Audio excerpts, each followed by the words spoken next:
கர்த்தராகிய இயேசு கிறிஸ்து நாமத்தினாலே உங்கள் கூடி வந்த அனைவருக்கும் சபையின் சார்பிலே நான் மீண்டும் கூட வாழ்த்துக்களை தெரிவித்துக் கொள்கிறேன். நம்ம இன்றைய நாளிலே தெரிந்து கொள்ளக்கூடிய வேத பகுதி என்னவென்றால் மார்க் 1ஆம் அதிகாரம் 15வது வசனம் பார்க்க போகிறோம். இன்றைய நாளிலே பார்க்கக்கூடிய தலைப்பு என்னவென்றால் மனம் திரும்புதலை பற்றி நாம் பார்க்க போகிறோம். மார்க் 1ஆம் அதிகாரம் 15வது வசனம் சொல்லப்படுகிறது, காலம் நிறைவேறிற்று, தேவனுடைய ராஜ்யம் சமீபமாயிற்று, மனம் திரும்பி சுவிசேஷத்தை விசுவாசிங்கள் என்று சொல்லப்படுகிறது. காலம் கர்த்தர் இயேசு கிறிஸ்து என்ன சொல்கிறார் என்றால், காலம் நிறைவேறிற்றுன்னு சொல்கிறாங்க. காலம் முடிய போகுது, தேவனுடைய ராஜ்யம் சமீபமாக இருக்கிறது, விரைவில் வரப்போகிறது, அதுக்குள்ளே நீங்கள் என்ன பண்ணிக்கணும், மனம் திரும்ப வேண்டும் என்று சொல்லப்படுகிறது. மனம் திரும்புதல் என்றால் என்ன அப்படின்னா, எதுக்காக மனம் திரும்பணும்? நம்ம ஆல்ரெடி ஒரு பாவமோ தவறான காரியங்கள் செஞ்சிருந்தா அதை நம்ம நினைவு கூர்ந்து மனம் திரும்ப வேண்டும். அதான் உண்மை. மனம் திரும்புதலின் அவசியம் அப்படின்னா என்ன அப்படின்னா, பொதுவாகவே எல்லா மனிதர்களும் பாவம் செய்திருப்பார்கள். பாவம் செய்யாத மனிதர்கள் இருப்பார்கள் என்றால் டவுட்டு தான். ஏன் அப்படின்னா, பாவத்தில் பெரிய பாவம் சின்ன பாவம் ஏதாவது இருக்கா அப்படின்னா அப்படி எதுவும் இல்லை. தேவனுக்கு விரோதமாக செய்யக்கூடிய எந்த காரியமும் பாவம் தான் அப்படி சொல்லப்படுகிறது. இப்போ பொய் பேசினாலும் அது பாவம் தான், தவறான காரியத்தை பார்த்தாலும் அது பாவம் தான், தேவனுக்கு விரோதமாக பேசினாலும் அது என்னவாக தான் இருக்குது, அது பாவமாக தான் இருக்குது. ரெண்டாவது, பாவம் பண்ணியிருந்தோம் அப்படின்னா என்ன அப்படின்னா, நமக்கும் தேவனுக்கும் தேவனுக்கு என்ன இருக்குது, நம்ம டிஸ்டன்ஸ் வந்துடுது, ஒரு பிரிவு நமக்குள்ளே ஏற்படுது. பாவம் பண்ணியிருந்தோம் அப்படின்னா தேவனுக்கும் நமக்கும் ஒரு கேப் வருது. அதை பற்றி கூட லூக்கா 13ஆம் அதிகாரம் 5வது வசனம் முதல் 9 வசனங்கள் நான் படிக்கின்றேன். அப்படியல்லவென்று உங்களுக்கு சொல்கிறேன், நீங்கள் மனம் திரும்பாமல் போனால் எல்லோரும் அப்படியே கெட்டு போவீர்கள் என்று சொல்லப்படுகிறது. நீங்கள் என்ன அப்படின்னா, நீங்கள் பாவம் பண்ணிகிட்டே இருக்கிறீங்க அப்படின்னா அது நீங்கள் மனம் திரும்பாமல் போனால் அப்படின்னா கெட்டு போயிருங்கன்னு சொல்கிறாங்க. நீங்கள் ஒரு உதாரணமாக பார்ப்போமே, ஒரு பழ வகையை எடுத்துக்குவோம். ஒரு வாழைப்பழமோ ஒரு ஆப்பிளோ ஒன்று எடுத்துக்கல, அது என்னவாக இருக்கும், காயாக இருக்கும்போது நல்லாயிருக்கும், அதுக்கப்புறம் பழுக்கும்போது ஓகே, அதுக்கப்புறம் என்ன ஆகும் அப்படின்னா அது அழுகி போச்சுன்னா அது கெட்டு போயிடும். அதே போல தான் நாம் பாவம் செய்யாத வரைக்கும் நம்ம நல்லா இருப்போம். பாவம் செய்ய செய்ய என்ன ஆகும், அந்த பாவம் அதிகரிக்கும் போது என்ன ஆகுன்னா அந்த பழத்தை போல் நாமளும் நம் இருதயமும் கெட்டு போயிடுவோம் அப்படின்னு சொல்லப்படுகிறது. 6வது வசனத்திலே, அப்பொழுது அவர் ஒரு உவமையை சொன்னார். ஒருவன் தன் திராட்சை தோட்டத்தில் ஒரு அத்தி மரத்தை நட்டிருந்தான். அவன் வந்து அதிலே கனியை தேடின போது ஒன்றும் காணவில்லை. ஒரு எஜமான் அவர் தோட்டத்தில் என்ன பண்ணுறார் அப்படின்னா, திராட்சை தோட்டம் வச்சுருக்கார். அந்த திராட்சை தோட்டத்தில் பார்த்தீங்கன்னா இடம் இருந்துருக்குது, அதில் ஒரு அத்தி மரத்தை வச்சுருக்கார். அந்த அத்தி மரத்தில் நடுறாரு. நட்டதுக்கப்புறம் வளர்ச்சி அடையும் போது என்ன பண்ணுறாருன்னா, அந்த அத்தி மரத்தை அடிக்கடி பார்க்குறாரு. பார்க்கும்போது என்ன பண்ணுறாருன்னா, அதில் ஏதோ கனி வரும், ஏதோ காய் பழம் வரும் அப்படின்னு மிகுந்த ஒரு எதிர்பார்ப்போடு அந்த மரத்தை எட்டி பார்க்குறாரு. ஆனால் அதில் என்னென்னா, அதில் ஒன்றும் காயும் வரல, பழமும் வரல. அது அங்கே இருக்கிற அவங்கக்கிட்ட வேலை செய்கிற ஒரு பணியாளர் வச்சு கேட்குறாரு. 7வது வசனத்திலே, அப்பொழுது அவன் தோட்டக்காரனை நோக்கி, இதோ 3 வருஷமாக இந்த அத்தி மரத்திலே கனியை தேடி வருகிறேன், ஒன்றையும் காணவில்லை. எஜமான் சொல்கிறாரு தன் பணியாளர் இடத்துல, நானும் 3 வருஷமாக இந்த தோட்டத்தில் வரேன், இந்த அத்தி மரத்தில் பார்க்குறேன், ஒரு பழமும் கூட வரமாட்டேங்குதே அப்படின்னு தோட்டக்காரனை நோக்கி கேட்குறாரு. அப்புறமா அவருக்கு எஜமான் தோட்டக்காரனை நோக்கி சொல்கிறாரு, ஒன்றையும் காணவில்லை, இதை வெட்டி போடு, இந்த நிலத்தையும் ஏன் கிடைக்கிறது என்றார். என்ன சொல்கிறாரு, நானும் 3 வருஷமாக காயை பார்க்குறேன், பணமும் வரல, ஒன்றும் வரல, இது எதுக்கு இடத்துக்கு கேடா இது ஏன் இருக்குது, பேசாமல் இது வெட்டி போட்டுருங்க, இது இடத்தையும் காத்துட்ருக்குது, காயும் வரமாட்டேங்குது, இது எதுக்கு வேஸ்ட்டாக வச்சுட்டு இருக்காட்டி அப்படின்னு அது எஜமான் அந்த தோட்டக்காரன் நோக்கி இதை வெட்டி போட்டுன்னு சொல்கிறார். அதுக்கு அந்த வேலைக்காரர் என்ன சொல்கிறார் அப்படின்னா, அதற்கு அவன், ஐயா, இது இந்த வருஷமும் இருக்கட்டும், நான் இதை சுற்றிலும் கொத்தி எரு போடுகிறேன். அவர் என்ன சொல்கிறார் அப்படின்னா, இந்த 1 வருஷம் மட்டும் நீங்கள் வெயிட் பண்ணுங்கள், பொறுத்துக்குங்க, நான் என்ன பண்ணுறேன், இந்த மரத்தை சுற்றி இருக்கிற மண்ணெல்லாம் கொத்தி விட்டு அதுக்கு தேவையான உரத்தை நான் அது போடுறேன் போடும்போது வளர்ச்சி அடைதான்னு பார்ப்போம்னு சொல்கிறார். அது அடுத்தது கூட கனி கொடுத்தாலும் சரி கொடுக்காவிட்டாலும் சரி இனிமேல் இதை விட்டு போடலாம் என்று சொன்னான் என்றார். இந்த 1 வருஷம் பொறுத்துக்குங்க, நான் இதை சுற்றி பராமரிக்கிறேன், அதுக்கப்புறம் கனி கொடுக்கலனாலும் சரி என்ன பண்ணலாம், இதை வெட்டி போட்டுடலாம் அப்படிங்கிறார். எதற்காக சொல்கிறார் என்றால், பிதாவை தேவன் என்னவாக இருக்கிறார், அந்த எஜமானாக கூட இருக்கிறார். கர்த்தராகிய இயேசு கிறிஸ்து அந்த அவரிடத்தில் வேலை செய்யக்கூடியவராக இருக்கிறார். நாமளாம் என்னவாக இருக்கிறோம் என்றால், அந்த அத்திப்பழ மரத்தை போல நாம் இருக்கிறோம். நம்ம கொடுக்கப்பட்ட அந்த நேரத்தில் நம் கனி கொடுக்காவிட்டால் நம்ம என்ன போடுவார் என்றால் வெட்டி போட வேண்டும் என்று சொல்லப்படுகிறது. நாமளும் அதே போல கனி கொடுக்காமல் இராமல் கனி கொடுக்கக்கூடிய மரங்களாக கூட நாம் இருக்க வேண்டும் என்பதை கூட சொல்லப்படுகிறது. 2 பேதுரு 3ஆம் அதிகாரம் 9வது வசனம் நான் படிக்கின்றேன்.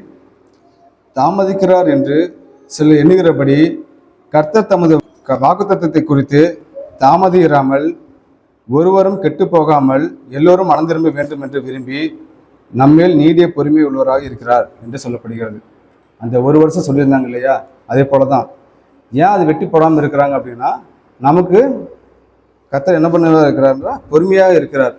நமக்கு கொஞ்சம் டைம் கொடுப்போம், அப்பயாவது நம்ம மனம் திரும்பிட மாட்டோமா, என்ன சொல்கிறோம், ஒருவர் கூட கெட்டு போகாமல் இருக்கணும், அதுக்குள்ளே அந்த கொடுக்கப்பட்ட நேரத்துக்குள்ளே எல்லாரும் மனம் திருப்பிடணும், ஒருத்தர் கூட கெட்டு போயிடக்கூடாது அப்படிங்கிறதுக்காக தான் என்னவா இருக்கிறார், நீடிய பொறுமை உள்ளவராக இருக்கிறார் என்று வேதவசனம் சொல்லப்படுகிறது. அடுத்தது கூட நான் பாவம் பண்ணியிருக்கணும் அப்படின்னா அந்த பாவத்தை என்ன பண்ணணும் அப்படின்னா நம்ம உணர வேண்டும். ஃபஸ்ட்டு நம்ம என்ன பண்ணணும், ஒரு பாவத்தை பாவம் செஞ்சுருக்கணும் அப்படின்னா நம்ம உணர வேண்டும்.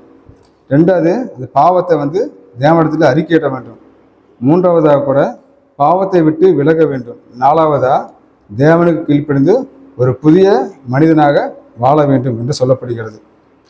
பாவத்தை உணருது அப்படின்னா என்ன அப்படின்னா, தேவனுடைய பரிசுத்தத்திற்கு முன்பாக நான் செய்தது தவறு என்று நம்ம என்ன பண்ணணும், மனதார உணர வேண்டும்.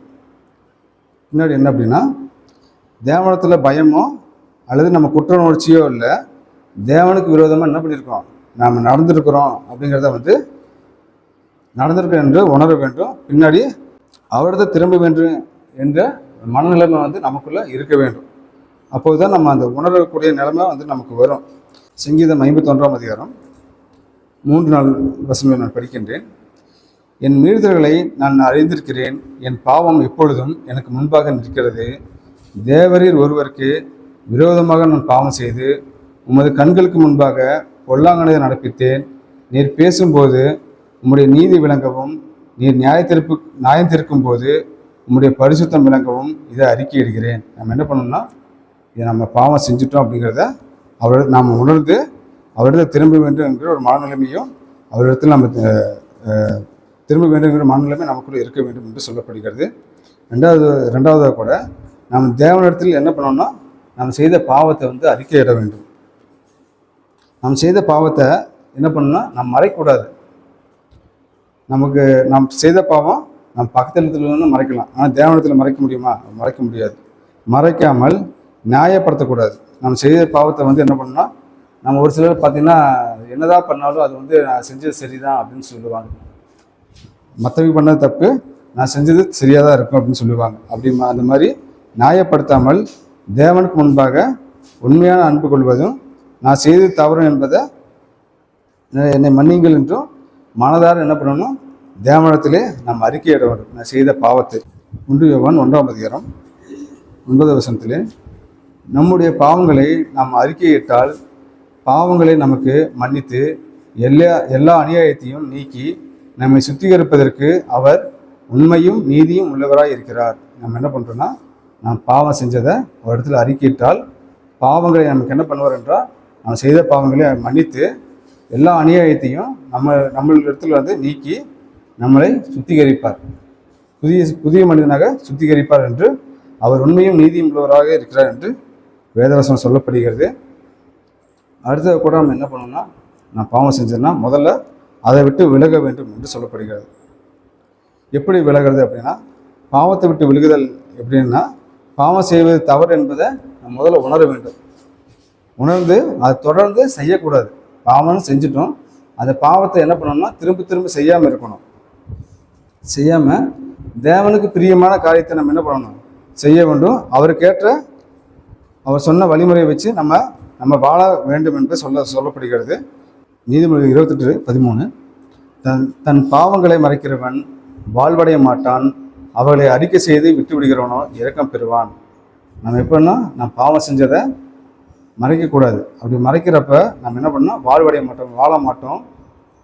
அவைகளை அறிக்கை செய்து அதை விட்டு விடுகிறவனு இரக்கம் பெறுவான்னு சொல்லப்படுகிறது. பாவம் செய்யாமல் அது அறிக்கையிட்டதுக்கப்புறம் தேவனத்திலே நம்ம சொல்லி அறிக்கையிட்டதுக்கப்புறம் அது விட்டுவோம், திரும்ப செய்யக்கூடாது. அப்படி செய்யும்போது விட்டதுக்கப்புறம் நமக்கு என்ன கிடைக்கும்னா இரக்கம், தேவனத்தில் இரக்கம் கிடைக்கும் என்று வேதவசனம் சொல்லப்படுகிறது. அதுக்கு பின்பாக கூட 4வது கூட தேவனுக்கு என்ன பண்ணணும்னா எல்லா காரியத்திலும் நம்ம கீழ்ப்படிய வேண்டும். கீழ்ப்படிஞ்சு ஒரு புதிய மனிதனாக நம்ம வாழ முயற்சி செய்ய வேண்டும். நம்ம சித்தத்தின்படி அல்ல, தேவனுடைய சித்தத்தின்படியே வாழ வேண்டும். மனம் திரும்பிய பிறகு நம்முடைய என்ன பண்ணோம்னா நமக்கு ஒரு வித்தியாசம் தெரியணும். நம்ம இதுக்கு முன்னாடி நம்ம ஒரு பாவம் செஞ்சுட்ருக்கோம் அப்படின்னா அதை விட்டு விலகி, அதை தொடர்ந்து செய்யாதபடி விட்டு விலகி, அதுக்கு உண்டான ஒரு வித்தியாசம் நம்ம இடத்துல தெரியணும் என்று சொல்லப்படுகிறது. யாக்கோப்பு 1:22 வசனம், நீங்கள் உங்களை வஞ்சிராதபடிக்கு திருவசனத்தை கேட்கிறவர்களாய் மாத்திரமல்ல அதன்படி செய்கிறவர்களாயும் இருங்கள். நம்ம என்ன பண்ணோம்னா வசனத்தை நம்ம கேட்கறது மட்டும் கூடாது, கேட்பது மட்டும் கூடாது. வசனத்தில் சொன்னபடி நம்ம செய்ய வேண்டியவர்களாகவும் நாங்கள் இருக்க வேண்டும் என்பதை கூட வேதவசனம் சொல்லப்படுகிறது. அடுத்தது கூட இப்போ நம்ம பாவம் செஞ்சவங்களை பற்றி நம்ம பார்த்தோம். அது செய்யாமல் இருக்கிறதுக்கு என்னென்ன வழிமுறைகள் என்று நான் பார்த்தோம். அடுத்தது கூட நம்ம மனம் திரும்பியவர்களை பற்றி பார்க்க போகிறோம். பைபிளில் உள்ளவர்கள் மனம் திரும்பியவர்கள் பற்றி பாவம் செஞ்சுருக்கிறாங்க, அதிலிருந்து பாவத்தை விட்டு விலகுவர்கள் பற்றி நம்ம பார்ப்போம். லூக்கா 15 11 முதல் நான் படிக்கின்றேன். இங்கே ஒருத்தர் இருக்கிறார். என்னென்னா, ஒரு மனுஷனுக்கு 2 குமாரர்கள் இருந்தார்கள் என்று சொல்லப்படுகிறது.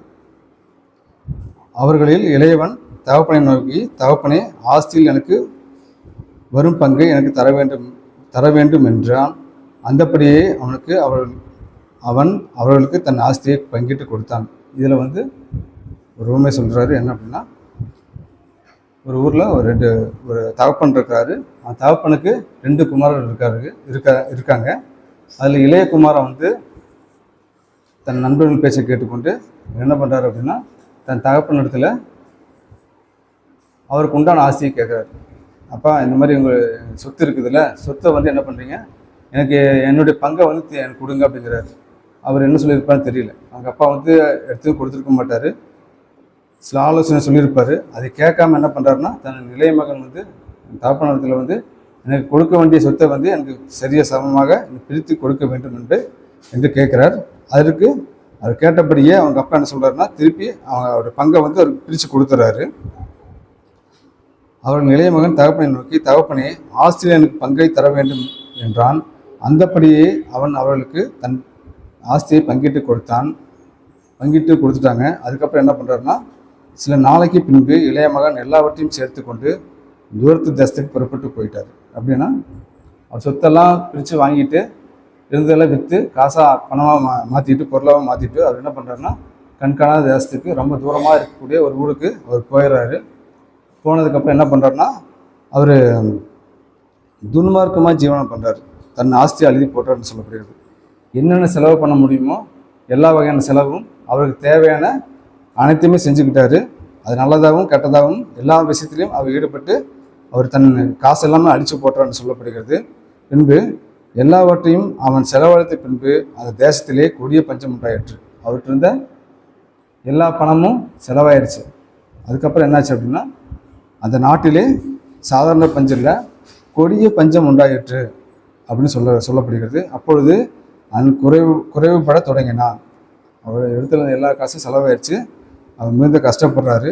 அப்போ என்ன பண்ணுறாருன்னா, அந்த ஊர்லேயே திரும்பி இங்கே வர்றதுக்கு அவங்க அப்பா இடத்துல வர்றதுக்கு மனசு இல்லை.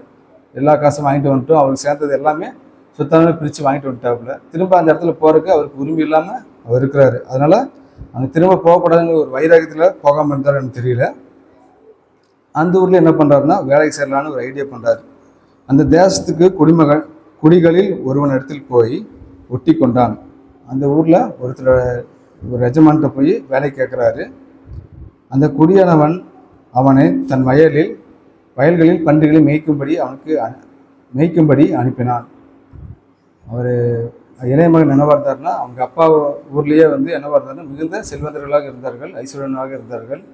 அவங்க ஊர்லேயே பார்த்தீங்கன்னா அவங்களே வந்து நிறைய ஆட்களை வச்சு நிறைய விவசாயம் பண்ணிட்டு இருந்தாங்க. மிகுந்த ஒரு பணக்காரர்களாக இருந்தார்கள்.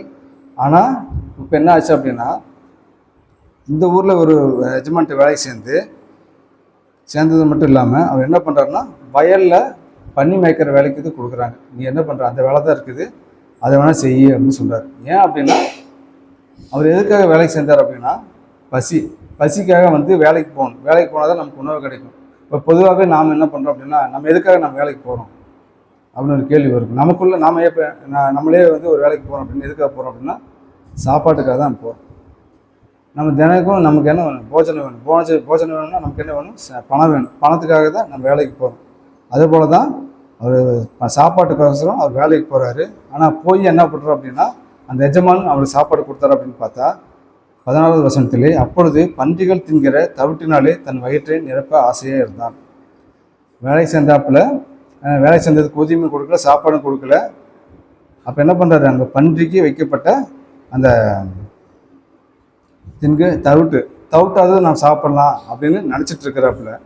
அப்போ அது கூட வந்து அவருக்கு என்ன பண்ணுறாரு, யாருமே தவிட்டை கூட கொடுக்கவில்லை என்று சொல்லப்படுகிறது. ஒருவனும் அதை அவனுக்கு கொடுக்கவில்லை என்று சொல்லப்படுகிறது.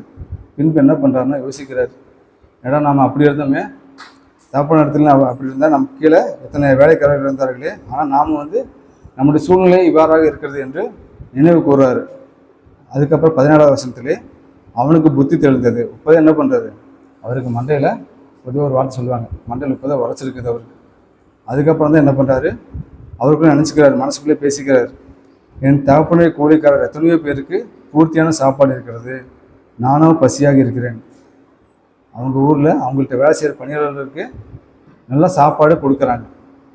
நான் கொஞ்சமாக இல்லை, பூர்த்தியான சாப்பாடுன்னு சொல்லியிருக்கிறது. பூர்த்தியான சாப்பாடு இருக்கிறது, நானும் பசினால் சாகிறேன், மிகுந்த பசினால் நான் இருக்கிறேன். அங்கே நம்ம வேலைக்காரர்களுக்கெல்லாம் நல்லா சாப்பாடு கொடுத்தோமே, நமக்கு சாப்பாடெல்லாம் போயிடுச்சு அப்படின்னு நினைக்கிறாரு. பின்பு நான் எழுந்து என் தகப்பன் இடத்திற்கு போய், தகப்பனே, மரத்துக்கு விரோதமாகவும் உமக்கு முன்பாகவும் பாவம் செய்தேன்.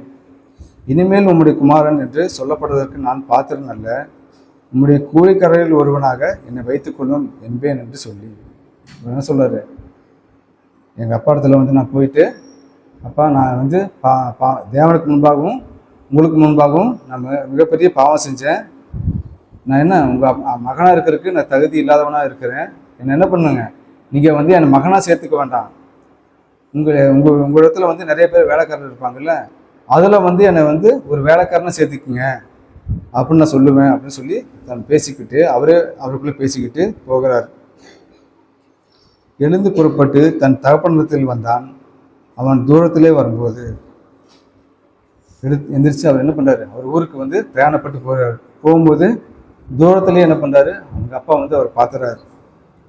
அவன் தூரத்திலே வரும்போதே அவனுடைய தகப்பன் அவனை கண்டு மனதுருகி ஓடி அவனை கழுத்தை கட்டி கொண்டு அவனை முத்தம் செய்தான்.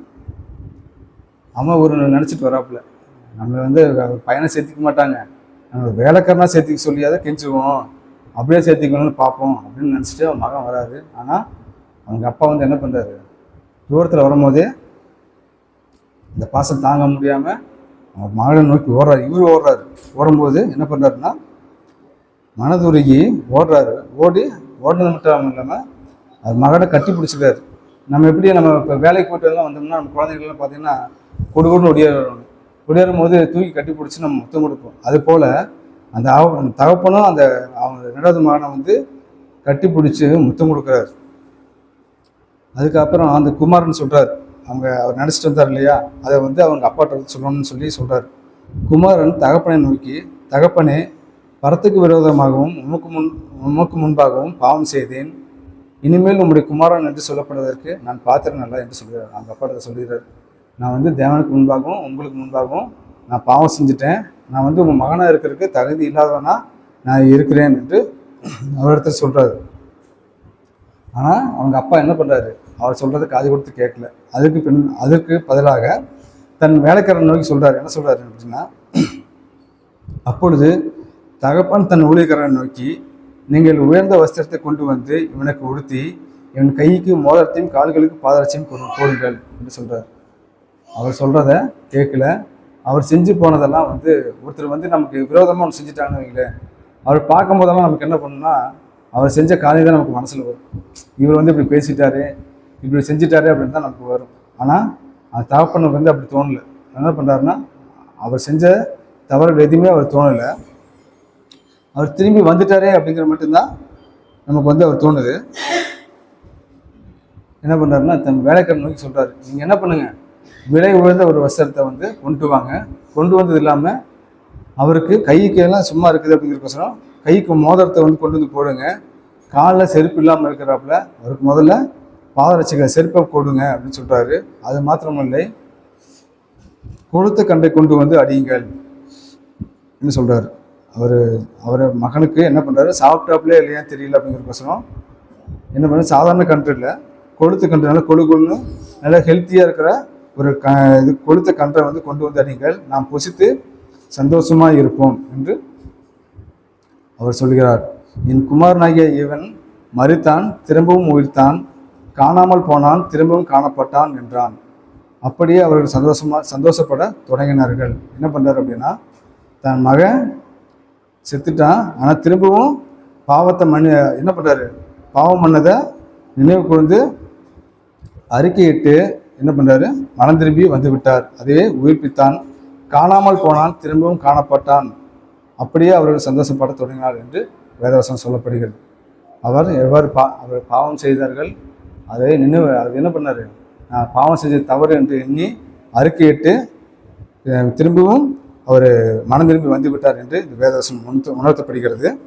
லூக்கா 19ஆம் அதிகாரத்திலே 2வது வசனம் நான் படிக்கின்றேன். இங்கே என்ன அப்படின்னா, ஆயக்காரருக்கு தலைவனும் ஐஸ்வர்யமாய் இருந்த சகேயு எனப்பட்ட ஒரு மனுஷன். இங்கே ஒரு மனுஷன் இருக்கார். என்னவா இருக்கார் அப்படின்னா, ஒரு வரி வசூல் செய்யக்கூடியவர்களுக்கு தலைவனாகவும் ஐஸ்வர்யவானாக இருக்கிறார், இந்த ஒரு செல்வந்தராகவும் இருக்கிறார். அவர் என்ன பண்ணுறாருன்னா, இயேசு என்னப்பட்டவரோ என்று அவரை பார்க்க வகை தேடினான். அவன் புலவனானபடியால் ஜனக்கூட்டத்தில் அவரை காணக்கூடாமல் இருந்தது. அது சகேயன் ஒரு மனுஷன் இருக்கிறாரு. அவர் என்ன பண்ணுறாருன்னா, அந்த ஊரில் கர்த்தராகிய இயேசு கிறிஸ்து வருகிறார். என்ன பண்ணுறாங்க அப்படின்னா, கர்த்தராகிய இயேசு கிறிஸ்து எப்படி இருப்பார் அப்படிங்கிறது ஒரு எதிர்பார்ப்போடு என்ன பண்ணுறாரு அப்படின்னா, அவர் எப்படியாவது பார்த்துடணும் அப்படின்னு ஒரு எண்ணம் கொண்டு ஒரு வைராகியத்திலே அவர் பார்க்கணும்னு சொல்லி போகிறாரு. ஆனால் அவர் என்னவா இருக்காருன்னா, பிள்ளையாக இருக்கிறபடினால கர்த்தராகிய இயேசு கிறிஸ்துவ பார்க்க முடியல. ஏன் அப்படின்னா, கர்த்தராகிய இயேசு கிறிஸ்துவை சுற்றி கூட்டமாக இருக்கிறபடினால என்னவா இருக்குதுன்னா அவர் பார்க்க முடியல. அப்போது அவர் போகும் வழியில் முன்னதாக ஓடி அவரை பார்க்கும்படி காட்டத்து மரத்தில் ஏறினான். எப்படியாவது கர்த்தராகிய இயேசு கிறிஸ்துவை நம்ம என்ன பண்ணிடணும், பார்த்துடணும் அப்படிங்கிறதுக்காக என்ன பண்ணுறாருன்னா, ஒரு அங்கே இருக்க மரத்தில் உயரமாக இருக்கக்கூடிய ஒரு மரத்தில் வந்து ஏறுகிறார். ஏறி உச்சியில் போய் நிற்கிறார். அப்போ வந்து எப்படி பார்த்துடணும்னு சொல்லி அவர் பார்க்குறாரு. ஆனால் இயேசு அந்த இடத்துல வந்தபோது அண்ணாந்து பார்த்து அவனை கண்டு, சகேயுவே, நீ சீக்கிரம் இறங்கி வா, இன்றைக்கு நான் உன் வீட்டில் தங்க வேண்டும் என்றார்.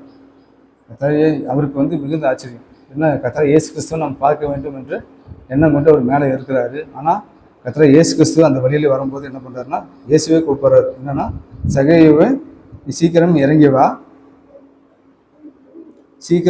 வா, இன்றைக்கு நான் உன் வீட்டிலே தங்க வேண்டும் என்று சொல்கிறார். அவன் என்ன பண்ணுறாருன்னா, அது கேட்டதுமே மிகவும் சந்தோஷப்பட்டு ஆச்சரியப்பட்டு என்ன பண்ணுறாரு, கீழே இறங்குறார். அவன் சீக்கிரமாக இறங்கி சந்தோஷத்தோடு அவரை அழைத்து கொண்டு போனான். மிகுந்த ஆச்சரியம், நம்ம எப்படி தான் தெரியும் அவருக்கு அப்படின்னு சந்தோஷத்தோடையும் ஆச்சரியத்தோடையும் என்ன பண்ணுறாங்கன்னா, கர்த்தராகிய இயேசு கிறிஸ்துவை தன் வீட்டுக்கு கூட்டிகிட்டு போகிறாரு. அப்போ வந்து என்ன பண்ணுறாங்க அப்படின்னா, அதை கண்ட யாவரும் இவர் பாவியான மனுஷனிடத்தில் தங்கும்படி போனார் என்று முறுமுறுத்தார்கள். இதை பார்த்தா அங்கிருந்த மக்கள் என்ன பண்ணுறாங்கன்னா, ஒருவருக்கொரு பேசிக்கிறாங்க, இவர் வந்து வரி வசூலில் பண்ணுறாரு, பாவமான காரியங்களை பண்ணுறாரு, இவர் இடத்துல வந்து கர்த்தராகிய இயேசு கிறிஸ்து போகிறாரு, அவர் வீட்டில் போய் தங்க போகிறாரு அப்படின்னு அவங்களுக்குள்ளே வந்து பேசிக்கிறாங்க. அந்த வார்த்தையை வந்து சகேயுக்கு வந்து கேட்கறது.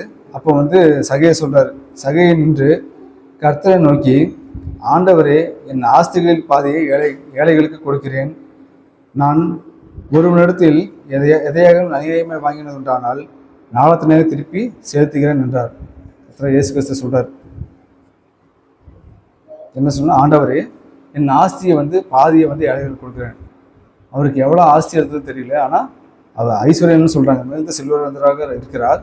அவர் என்ன பண்ணுறாரு, என்னுடைய ஆஸ்தி, என் சொத்துலேயே பாதியை இந்த ஏழைகளுக்கு கொடுத்துட்றேன். அது இல்லாமல் என்ன பண்ணுறேன் அப்படின்னா, யார்ட்டையாச்சும் நான் அதிகமாக நான் வாங்கிக்கிறதேன் அப்படின்னா நான் நாளத்தினையாக கொடுத்துட்றேன். இப்போ ₹1 வாங்கினா நான் என்ன பண்ணுறேன், ₹4 திருப்பி கொடுத்துட்றேன் அப்படின்னு கர்த்தர் இயேசு கிறிஸ்துவின் சொல்கிறார். அதற்கு இயேசு என்ன சொல்கிறார் என்றால், இயேசு அவனை நோக்கி, இன்றைக்கு இந்த வீட்டிற்கு ரட்சிப்பு வந்தது, இவனும் ஆபிரகாமுக்கு குமாரனாக இருக்கிறானே என்று சொல்கிறார். அவன் செய்த பாவத்தை அவர் உணர்ந்து அறிக்கையிட்டு அதுக்கு என்ன பண்ணுறாரு, திரும்ப ஒன்றுக்கு நாளத்தினே திருப்பி கொடுத்துட்றேன் அப்படின்னு சொல்கிறார். கர்த்தர் இயேசு கிறிஸ்து சொல்கிறார், இன்றைக்கு அவரை நோக்கி, இன்றைக்கு இந்த வீட்டுக்கு ரட்சிப்பு வந்தது என்று சொல்கிறார். இவரும் பாவம் செய்து தன் பாவத்தை உணர்ந்து அறிக்கையிட்டு என்ன பண்ணுறார் அப்படின்னா மனம் திரும்புகிறார் என்று இந்த வேத வசனத்தை பார்க்கிறோம். சரி, அடுத்தது கூட நாம் மனம் திரும்புகிறோம் இல்லையா, மனம் திரும்புன்னு சொல்கிறோம். பாவம் செஞ்சிட்டோம், அதை வளர்ந்துட்டோம், மனம் திரும்பிட்டோம். மனம் திரும்பினா நமக்கு என்ன பலன் கிடைக்கும், அதனால் நமக்கு என்ன நன்மை உண்டாகும் அப்படின்னா, ஒன்று நமக்கு என்ன கிடைக்கும்னா பாவ மன்னிப்பு கிடைக்கும்.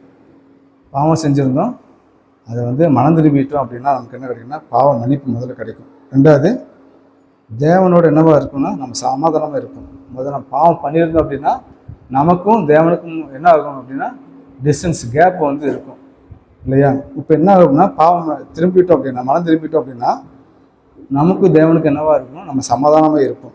அது மாத்திரம் இல்லை, நமக்குள்ளே ஒரு புதிய மனிதனாக நம்ம ஃபீல் பண்ணுவோம், புதிய மனிதனாக நாம் இருப்போம். அடுத்தது கூட நமக்கு நித்திய ஜீவன் கிடைக்கும்னு ஒரு நம்பிக்கை நமக்குள்ளே இருக்கும். பொதுவாக நம்ம நித்திய ஜீவனுக்காக தான் நம்ம இருக்கிறோம்.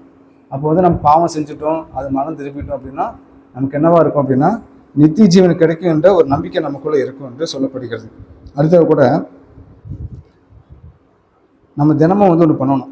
என்ன அப்படின்னா, நம்ம காலையில் எந்திரிக்கிறது நம்ம இரவில் தூங்கும் வரைக்கும் என்ன அப்படின்னா, தூங்கும்போது வரைக்கும் இரவு தூங்கும்போது யோசிக்கணும். என்ன யோசிக்கணும் அப்படின்னா, காலையிலேருந்து நம்ம இரவு வரைக்கும் நம்ம என்னென்ன பண்ணோம், என்ன நன்மையான காரியங்கள் செஞ்சோம், என்ன தீமையான காரியங்கள் செஞ்சோம், என்ன பாவங்கள் செஞ்சோம் அப்படின்னு என்ன பண்ணணும்னா நம்ம ஆராய வேண்டும். ஆராய்ந்து பார்க்கும்போது நமக்கு இரவில் நம்ம அமைதியாக இருப்போம். பகல் பூரா நம்ம அலைஞ்சிட்டே இருப்போம், மனநிலைமை சரியாக இருக்காது. அப்போ இரவில் தான் நம்ம தூங்கும்போது மனம் அமைதியாக இருக்கும். அப்போ நம்ம காலையிலேருந்து என்ன பண்ணோம், எங்கெங்கே போனோம், என்னென்ன செஞ்சோம், யார்கிட்ட பேசணும், அது சரியான வார்த்தை பேசியிருக்கோமா, தவறான வார்த்தை எது பேசியிருக்கோமா, தவறான காரியத்தை நம்ம ஈடுபட்டிருக்கோமா அப்படின்னு தினசரி நம்ம என்ன பண்ணணும், நம்மளே நாமே ஆராய்ந்து கொள்ள வேண்டும். ரெண்டாவது, என்ன பண்ணணும்னா தேவனிடத்தில் ஜெபிக்க வேண்டும். நம்ம ஏதோ பாவம் செஞ்சுருக்கிறோம் அப்படின்னா, அந்த நாளில் நம்ம பாவம் செஞ்சுருக்கிறோம் அப்படின்னா நான் தேவனிடத்தில் இந்த பாவத்தை அறிக்கையிட்டு ஜெபிக்க வேண்டும். இதாகவே இந்த பாவத்தை இந்த நாளில் செஞ்சுட்டேன், திரும்ப நான் செய்யாதபடி என்னை பாதுகாத்துக்கணும் அப்படின்னு நம்ம ஜெபம் செய்ய வேண்டும். மூன்றாவதாக கூட வேதவசனத்தை வாசித்து அதன்படி வாழ முயற்சிக்க வேண்டும். வேதவசனத்தில் என்ன சொல்லப்படுகிறதோ அதை நம்ம என்ன பண்ணணும், அதன்படி நம்ம நடைமுறை வாழ்க்கையில் என்ன பண்ணணும், வாழ வேண்டும். வாழ்றதுக்கு நம்ம முயற்சி செய்ய வேண்டும் என்று சொல்லப்படுகிறது. பின்பாக கூட பிதாவாகிய தேவன் நம்ம என்ன பண்ணுறாருன்னா நம்ம அழைக்கிறார். மனம் திரும்பினால் என்னிடத்தில் வாருங்கள் என்றும், நம் மனம் திரும்பினால் நம்மை மன்னித்து ஏற்றுக்கொள்வார் என்று சொல்கிறார். நம்ம பாவம் பண்ணியிருக்கோம் அப்படின்னா மனம் திரும்ப வேண்டும். மனம் திரும்பி தேவனத்தில் திரும்ப நம்ம பிதாவை தேவனத்தில் செல்லும்போது அவர் நம்மை ஏற்றுக்கொள்வார் என்று சொல்லி இவ்வளோ நேரமாக சத்திய வசனத்தை கேட்ட ஒரு யாரும் தேவன் தன்மை ஆசீர்வதிப்பார்கள்.